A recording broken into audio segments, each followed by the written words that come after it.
Hi there, welcome to Fantasy Hub. I'm Mia, your storyteller.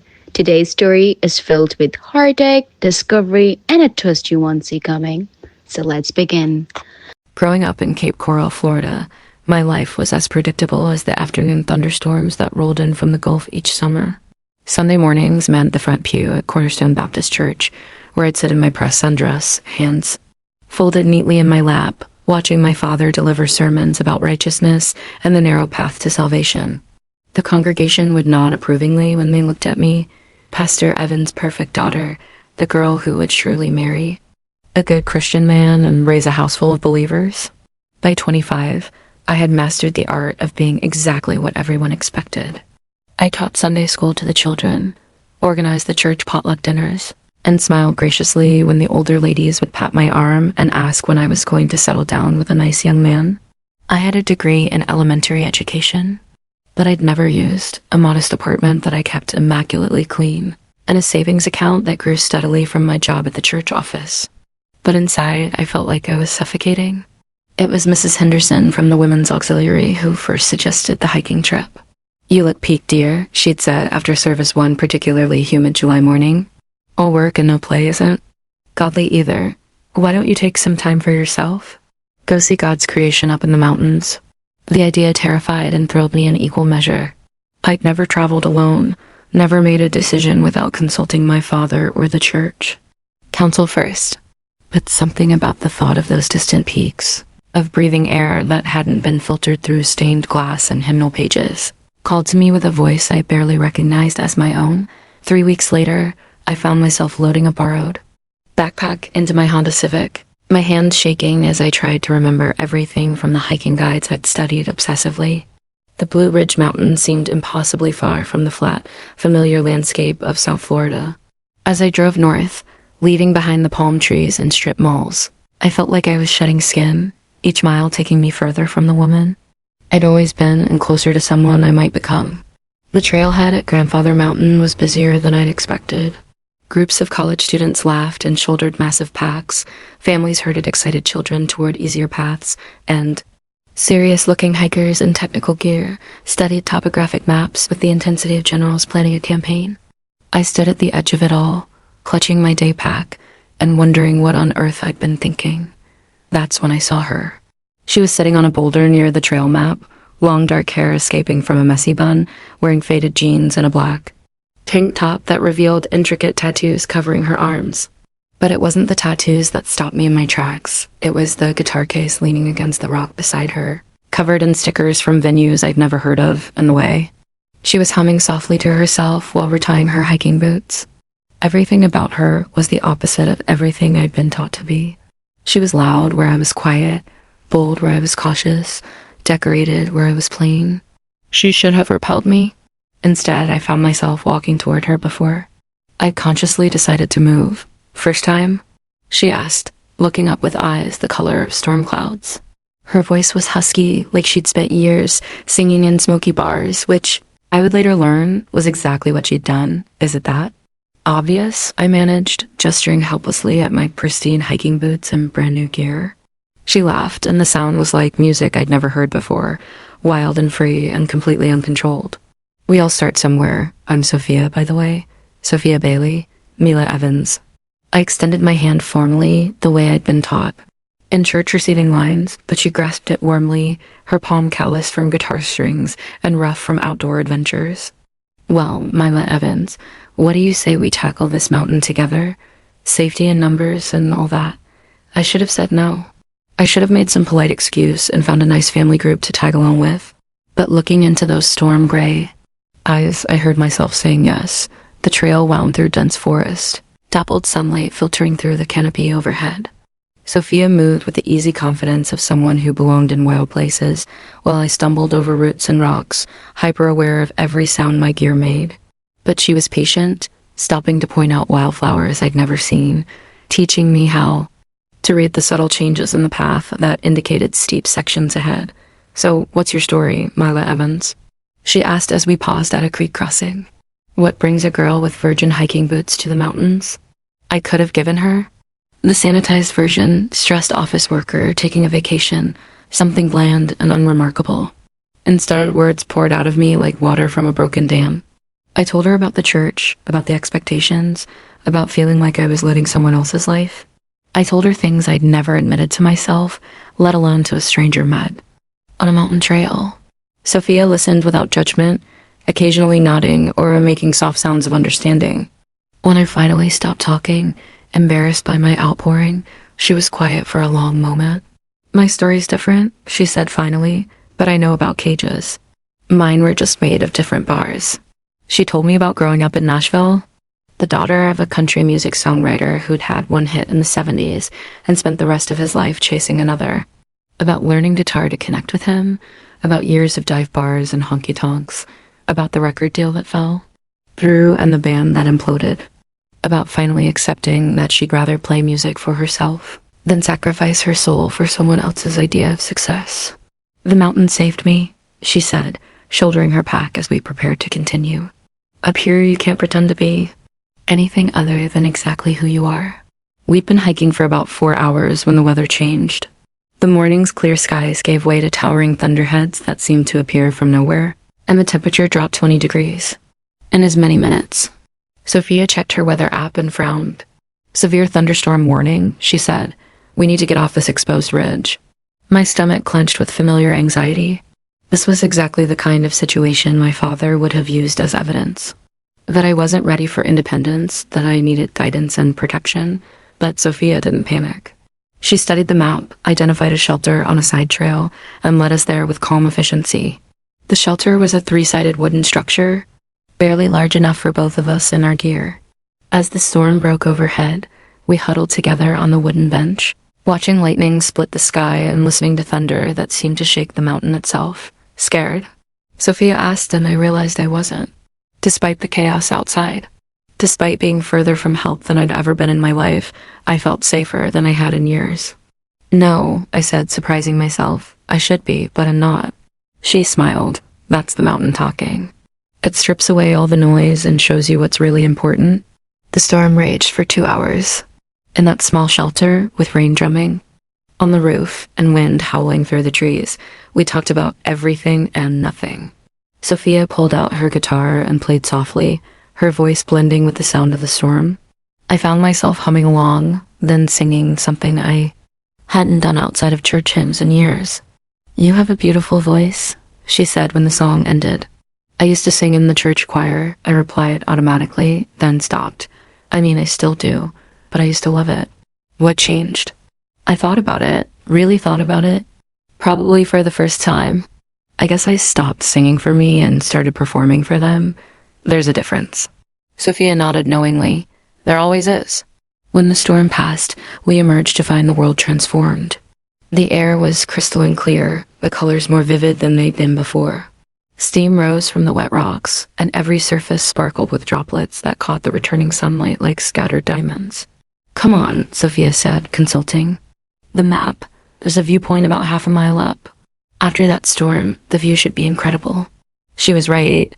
The overlook opened onto a vista that took my breath away, valley after valley of mountains rolling away to the horizon, their peaks emerging from wisps of cloud like islands in a vast green sea. I'd seen pictures of views like this, but no. Photograph could capture the sense of space, the feeling of being simultaneously insignificant and infinite. I feel like I could see forever, I whispered.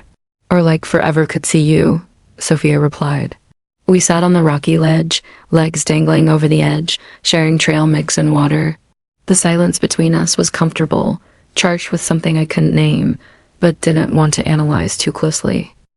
Mila, Sophia said eventually, her voice softer than I'd heard it. Can I ask you something? I nodded, not trusting my voice. Have you ever been in love? The question hit me like a physical blow. I thought about the young men my father had introduced me to over the years, earnest seminary students and church youth ministers, all of them perfectly nice and perfectly wrong. I thought about the expectations, the assumption that love was something that would happen to me on schedule, like graduation or confirmation. I don't think so, I said finally. I tried to be.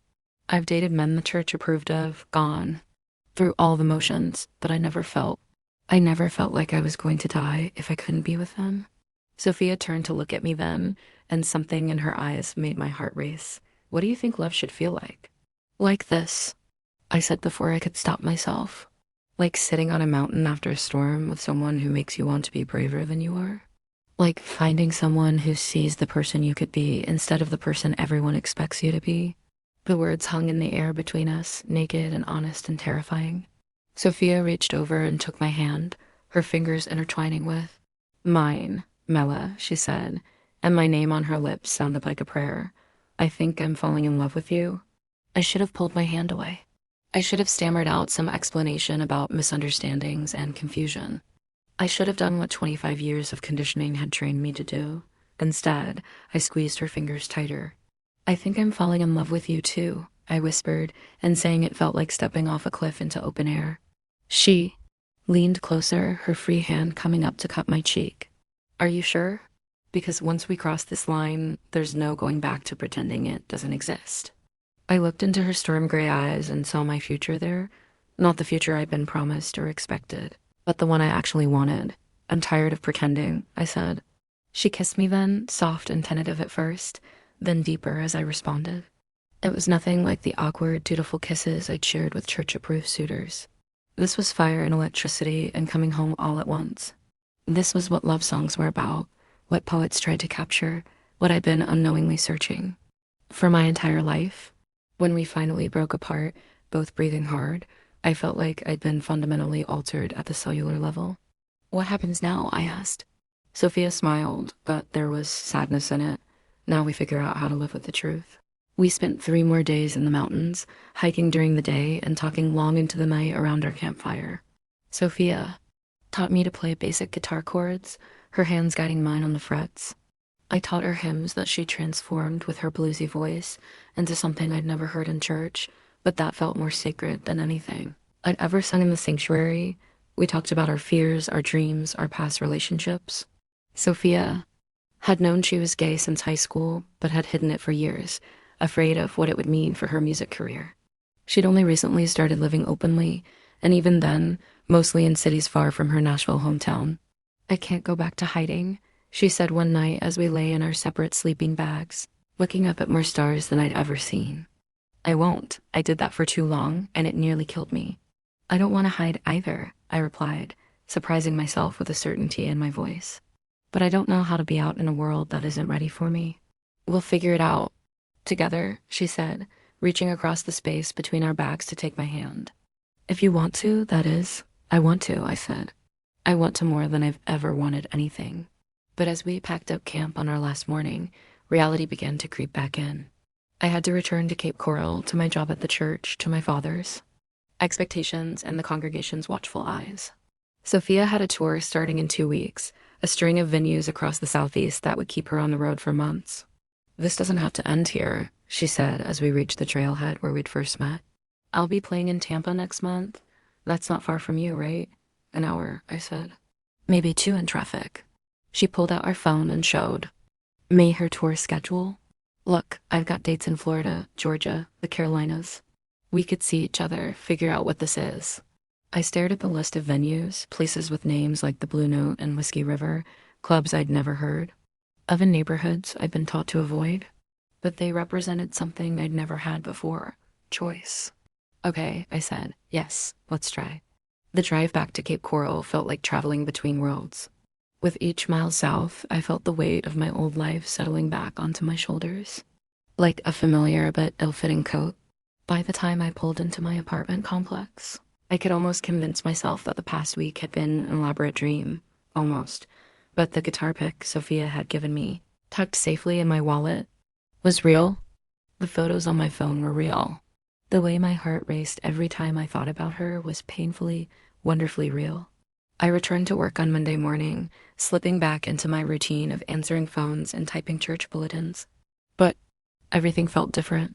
The familiar hymns playing over the office speakers sounded hollow. The conversations about upcoming church events felt trivial. When Mrs. Patterson from the Ladies' Auxiliary stopped by to ask about my trip, her questions about nice young men I might have met felt like interrogation. Oh, you know me, I said with a laugh that sounded false, even to my own ears. I was too busy looking at God's creation to notice much else. She patted my arm approvingly. That's our Mila, always so focused on the important things. If only she knew what I was really focused on: the countdown to Sophia's Tampa show, the text, messages we sent throughout the day, the phone calls that stretched late into the night. I was living a double life, and the strain was beginning to show. My father noticed first. "You seem distracted lately," he said one evening as we shared our weekly dinner. "Everything all right? Just tired," I lied. The hiking trip took more out of me than I expected. He studied me with the penetrating gaze that had made him an effective pastor. "You know you can talk to me about anything, right? If something's troubling you, we can pray about it together." The irony was suffocating. The thing troubling me most was also the thing making me happiest, and prayer felt like the last place I could take it. Sophia's show at the Brass Monkey in Tampa was on a Thursday night. I called in sick to work, drove the hour and a half through evening traffic, and found myself standing outside a club I never would have entered in my old life. The bouncer looked at my license, stamped my hand, and waved me into a world of dim lighting, craft beer, and conversations I could barely hear over the opening act. I'd never been to a concert that wasn't Christian contemporary. I didn't know where to stand or how to act or what to do with my hands. But when Sophia took the stage, all of that disappeared. She was transformed under the lights, no longer the patient hiking companion who'd guided me through mountain trails. This was Sophia in her element, commanding the attention of the packed room with nothing but her voice and her guitar. She played original songs that spoke of heartbreak and hope, covers that she made entirely her own, and when she caught sight of me in the crowd, her smile could have powered the venue. "This next song," she said into the microphone, her eyes finding mine across the room, "is for someone who taught me that it's never too late to be brave." The song was one she'd played for me in the mountains, but hearing it in front of an audience felt like a public declaration. I could feel eyes turning to follow her gaze, could sense the curiosity of the other concertgoers, but for once in my life, I didn't care what strangers thought. After the show, she found me at the bar where I was nursing a Diet Coke and trying to process what I'd witnessed. "You came," she said, slightly out of breath from the performance. "I told you I would." "I know, but that." She gestured around the club, at the people still lingering, at her gear being packed up by roadies. "This is my world. It's pretty different from yours." I looked around at the tattoos and piercings, the leather jackets and ripped jeans, the couples of all configurations laughing and drinking and living openly. A month ago, it would have terrified me. Now it just felt like another facet of the beautiful, complicated world I was learning to navigate. "I like your world," I said. What followed were 2 months of the most exhilarating and exhausting double life I could have imagined. I would spend my days at the church, typing bulletins and organizing potluck dinners, then drive to wherever Sophia was playing, sometimes Florida, sometimes Georgia, once all the way to Charleston, South Carolina. I learned the geography of the Southeast music scene, the dive bars and music halls, the coffee shops and festival stages where Sophia shared her music with audiences who appreciated her authenticity. I met her musician friends, roadies, and sound engineers, slowly finding my place in a community that valued passion over propriety. But keeping the secret was taking its toll. I was constantly tired from late nights and long drives. I'd used up all my sick days and vacation time, forcing me to create increasingly elaborate lies about weekend visits to fictitious relatives and evening commitments to made-up church committees. The worst part was how it was changing my relationship with my father. He'd always been my closest confidant, the person I turned to for advice and support. Now I could barely meet his eyes during our weekly dinners, terrified that he would somehow see through my carefully constructed deceptions. "You've been different lately," he said one Sunday evening as we cleaned up after dinner. Distant. "Are you sure nothing's wrong?" "I'm fine, Dad. Just busy with work and stuff." "Stuff?" He raised an eyebrow. "That's not very specific." I forced a laugh. Women's auxiliary planning, Sunday school preparation, the usual stuff. But he wasn't buying it, and I could see the worry growing in his eyes. The worst part was that I wanted to tell him. I wanted to share my happiness, to explain why I'd been humming more lately, why I smiled at my phone, why I seemed more alive than I'd been in years, but I knew what his reaction would be. I'd heard his sermons about the sanctity of traditional marriage, about the sin of homosexuality, about the importance of following biblical teachings, even when the world told us otherwise.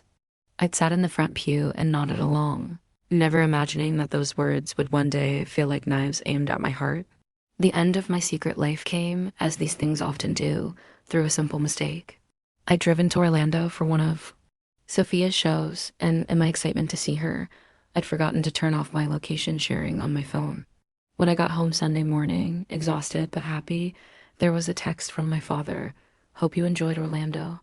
We need to talk. My blood turned to ice water. I found him waiting in his study, my childhood photos scattered across his desk like evidence in a trial. Pictures of me in Sunday school pageants, at church camp, receiving awards for perfect attendance. The life he'd planned for me, laid out in glossy 4x6 prints. Sit down, Noah. I perched on the edge of the chair across from his desk, feeling like a child called to account for breaking a window. I did some research, he said quietly. The Brass Monkey, the Orange Peel, the 40-Watt Club, all music venues, all places you've been according to your phone. I opened my mouth to lie, to fabricate some story about Christian music conferences or youth ministry research, but the words died in my throat. I was tired of lying, tired of living two lives, tired of pretending that my happiness was something to be ashamed of. Who is she? He asked. The question hit me like a physical blow. Not what are you doing, or why are you lying, but who is she? Somehow he already knew. Her name is Sophia, I said quietly. Sophia Bailey. And you're involved with her? I looked at my hands, folded in my lap like I'd been taught in church. Yes. The silence stretched between us, heavy with 25 years of expectations and disappointments. When he finally spoke, his voice was carefully controlled. How long? 2 months since the hiking trip? The hiking trip where you found God's creation, he said bitterly. I suppose you did, just not the God I was hoping for. The words stung, but they also sparked something in me. Anger, maybe, or just exhaustion with being made to feel ashamed of the first real joy I'd ever known. She's not a sin, Dad. What I feel for her isn't wrong. The Bible says a lot of things. I interrupted, surprising both of us with my vehemence. It says to love your neighbor as yourself. It says judge not lest you be judged. It says God is love. When did we decide that some love counts more than others? His face hardened. Don't quote scripture to justify your rebellion, Mela. This isn't about love. This is about you turning your back on everything we've taught you, everything we believe. Everything you believe, I corrected. I'm not sure what I believe anymore, but I know what I feel. And what I feel for Sophia is the most real, most honest thing I've ever experienced. He stood up, pacing to the window that overlooked the church parking lot. Do you have any idea what this will do to my ministry, to this congregation? I am the pastor, Mila. My family is supposed to be an example. And there it was, the truth I'd always suspected but never wanted to acknowledge. My life wasn't really mine. It was a prop in his ministry, a supporting character in his story of righteousness and moral leadership. I'm sorry my happiness is inconvenient for your career, I said, standing to leave. Don't walk away from me. We're not finished discussing this. Actually, we are. I turned back to face him. I'm 25 years old, Dad. I don't need your permission to live my life. As long as you work for this church, as long as you live in this community, your choices affect all of us. You need to think about that. The threat was clear, even if unspoken. Choose the church or choose her, but not both. I'm thinking about it, I said, maybe for the first time in my life. The next few days passed in a haze of tension and whispered conversations. Word spread quickly through the congregation, not the specifics, but the sense that something was wrong with the pastor's family. People looked at me differently during Sunday service, their smiles forced in their questions. Probing. My father preached about temptation and staying true to God's path, his eyes finding mine during the most pointed passages. I sat in my usual spot in the front pew, but everything felt different. The hymns I'd sung since childhood sounded hollow. The prayers felt like empty recitations. The community that had raised me now felt like a cage. On Wednesday evening, after the church council meeting, my father asked me to stay behind. The sanctuary was empty except for the two of us, shadows lengthening as the Florida sun set outside the stained glass windows. I've been praying about our situation, he said, and I've spoken with some of the church elders. I waited, knowing whatever came next would change everything. We're prepared to support you through this difficult time. There are ministries that specialize in helping people overcome these kinds of struggles. We can arrange for counseling, prayer therapy, Whatever you need to get back on the right path. And if I don't want to get back on your version of the right path, his face hardened, then I'm afraid we can't continue to employ you at the church. And I think it would be best if you found somewhere else to worship while you work through these issues. The words hit me like a slap. I'd known it was coming, but hearing it spoken aloud made it real. Choose conformity or choose exile. Choose the life they planned or lose everything I'd ever known. You're disowning me, I said quietly. I'm trying to save your soul, he replied. Sometimes love means making hard choices. I looked around the sanctuary where I'd been baptized, confirmed, where I'd sung in the choir and taught Sunday school and dreamed of maybe someday getting married. It had been my whole world, but now it felt like a mausoleum, beautiful, peaceful, and utterly lifeless. What if your version of saving my soul is actually killing it? I asked, Mila. No, let me finish. I stood up, my voice echoing. In the empty sanctuary, I've spent my entire life trying to be what you wanted me to be. The perfect daughter, the perfect church member, the perfect example. And I was miserable. I was dying inside, and none of you even noticed because I was dying quietly, politely. You seemed happy, I seemed compliant. There's a difference. I took a deep breath, feeling the weight of 25 years of suppressed truth rising in my chest. For the first time in my life, I know what happiness feels like. Real happiness, not just the absence of conflict. And you want me to give that up because it doesn't fit your idea of who I should be. I want you to choose God. Maybe I'm choosing God, I said. Maybe God is bigger than your understanding of him. Maybe love is sacred no matter what form it takes. I turned and walked toward the exit, my footsteps echoing in the cavernous space. If you leave here tonight, my father called after me. If you choose her over your faith, don't expect to come back. I paused at the door, my hand on the brass handle that I'd touched thousands of times before. Faith isn't a building, Dad. It's not even a set of rules. Faith is trusting that love is stronger than fear. And then I walked out of the only home I'd ever known. I drove to Tampa that night, not because Sophia had a show, but because I needed to see her, needed to tell her what had happened, needed to figure out what came next. I found her at her hotel, pacing her room and worrying about me because I'd been sending increasingly frantic texts all evening. I told him, I said as soon as she opened the door. I told my father about us. She pulled me into her arms and I broke down completely, sobbing out the story of the ultimatum, the threats, the choice I'd been forced to make. She held me while I cried for the loss of my family, my job, my entire identity. I'm so sorry, she whispered into my hair. I never wanted this to cost you everything. It didn't cost me everything, I said, pulling back to look at her. It cost me everything I thought I was supposed to want, but it gave me the one thing I actually need. What's that? You, us, the chance to be who I really am instead of who they want me to be. She cupped my face in her hands, gums brushing away my tears. Are you sure? Because this is going to be hard, Mila. Really hard. People are going to say terrible things. Your family might never forgive you. You're going to lose friends, maybe your whole community. I've already lost my community, I said. They made it clear that their love comes with conditions, but yours doesn't, does it? Never, she said fiercely. I love you exactly as you are, for exactly who you are. Then that's enough. You're enough. Number hash the new beginning. The next few weeks were a whirlwind of practical decisions and emotional upheaval. I quit my job at the church, found a small apartment in Tampa, and started working at a nonprofit that helped homeless youth. It wasn't much money, but it was honest work that felt meaningful in a way my church job never had. Sophia adjusted her tour schedule so she could spend more time in Florida, helping me navigate my new life. She introduced me to her friends, who welcomed me with the kind of unconditional acceptance I'd never experienced.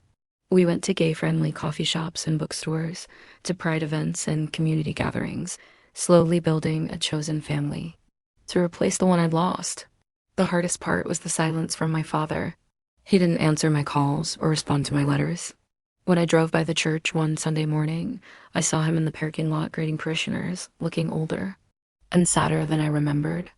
I wanted to stop, to try one more time to bridge the gap between us, but I knew it would only cause more pain for both of us. Some bridges, I was learning, had to be burned to clear the way for new construction. 3 months after I'd left Cape Coral, my father showed up at my apartment. I was gardening on my small balcony when I heard the knock, and when I opened the door to find him standing there in his Sunday suit, My heart nearly stopped. Dad, can I come in? I stepped aside, acutely aware of how different my new space was from the sterile apartment I kept in Cape Coral. This place had plants and books, Sophia's guitar in the corner, photos of us together on the refrigerator. It was messy and lived in and utterly, authentically mine. He looked around, taking it all in, his face unreadable. You look happy, he said finally, and there was surprise in his voice. I am happy. I can see that. He sat heavily on my couch, looking older than his 58 years. The congregation is struggling without you. Mrs. Patterson can't manage the Sunday school the way you did. The youth group keeps asking when you're coming back. I'm not coming back, Dad. You made that clear. I know what I said. He rubbed his face with his hands. I've been doing a lot of praying since you left. A lot of thinking. I waited, afraid to hope. I may not understand your choices, he continued slowly. I may not agree with them, but I've watched what losing you has done to our congregation, to our family. And I keep coming back to something you said that night about love being stronger than fear. Dad, let me finish. He looked up at me and I saw tears in his eyes. I've been so afraid of what people would think, of what it would mean for my ministry, that I forgot the most important part of being a father, loving my daughter unconditionally. The words hung between us, fragile and precious.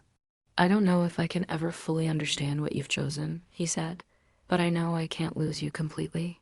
Not over this, not over anything. I sat down beside him, my own tears falling freely. I've missed you so much. I've missed you too. He put his arm around me, the way he used to when I was small and the world seemed too big and scary. Can you forgive an old fool who let his fear make him cruel? There's nothing to forgive, I said. I love you, Dad. That never changed. We sat together on my couch, crying and healing, and slowly beginning to rebuild what we'd broken. It wouldn't be easy. There would be difficult conversations, moments of misunderstanding, times when his traditional beliefs clashed with my new reality. But love, as I was learning, was strong enough to build bridges across even the widest. CHASM Stott, my father's change of heart, had a ripple effect through the congregation that surprised both of us. Oh, there were some members who couldn't accept it, who left the church rather than worship, alongside a pastor whose daughter was openly gay. But there were others who seemed relieved to have permission to question, to think, to love beyond the narrow confines they'd been taught. Mrs. Patterson, to my amazement, became one of my strongest supporters. Love is love, she declared at a church potluck, daring anyone to disagree. And that girl has never been happier or kinder than she is now. The youth group especially embraced the change. Several teenagers approached my father privately, sharing their own struggles with identity and acceptance. For the first time, Cornerstone Baptist became a place where difficult questions were welcomed rather than silenced, where faith was seen as a journey rather than a destination. My father started incorporating themes of radical acceptance into his sermons, preaching about Jesus' ministry to outcasts and marginalized people. The congregation began hosting community dinners for homeless youth, supporting LGBTQ advocacy groups, and slowly transforming from a fortress of tradition into a beacon of inclusive love. You did this, Sophia said one Sunday after attending service with me for the first time. We'd been nervous about her visit, unsure how the congregation would react to meeting the woman who'd corrupted the pastor's daughter. Instead, they'd welcomed her warmly, praising her music and thanking her for bringing joy back to my life. We did this, I corrected. All of us together. 6 months after my exodus from Cape Coral, Sophia had an opportunity that would change both our lives. A major music festival in Nashville wanted her to headline their singer-songwriter stage, her biggest booking yet, with record label scouts and industry executives in attendance. I want you there, she said when she told me about it.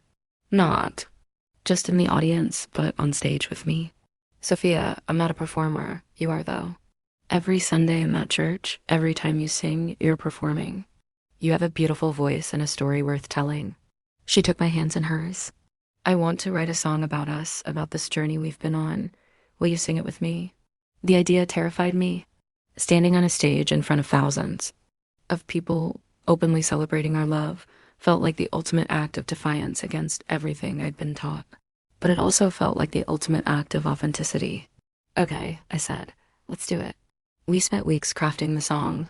weaving together our individual stories into something universal, a tale of finding courage, choosing love, and discovering that sometimes the most sacred thing you can do is be exactly who you are.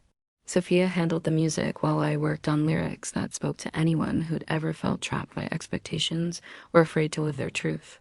The night of the festival, I stood in the wings watching Sophia command the stage with her usual grace and power. When she introduced our duet, explaining that it was about finding love in unexpected places and having the courage to choose authenticity over approval, my heart hammered against my ribs. But when I walked out under those lights, when I saw the sea of faces looking up at us with anticipation rather than judgment, something clicked into place. This was my voice, my story, my truth. I belonged here just as much as anywhere else. We sang about mountain storms and church pews, about hiding and revealing, about the courage it takes to disappoint people in service of loving yourself. My voice blended with Sophia's in harmonies that felt like coming home, and when we finished, the crowd erupted in applause that seemed to go on forever. That, Sophia said as we walked off stage together, was magic.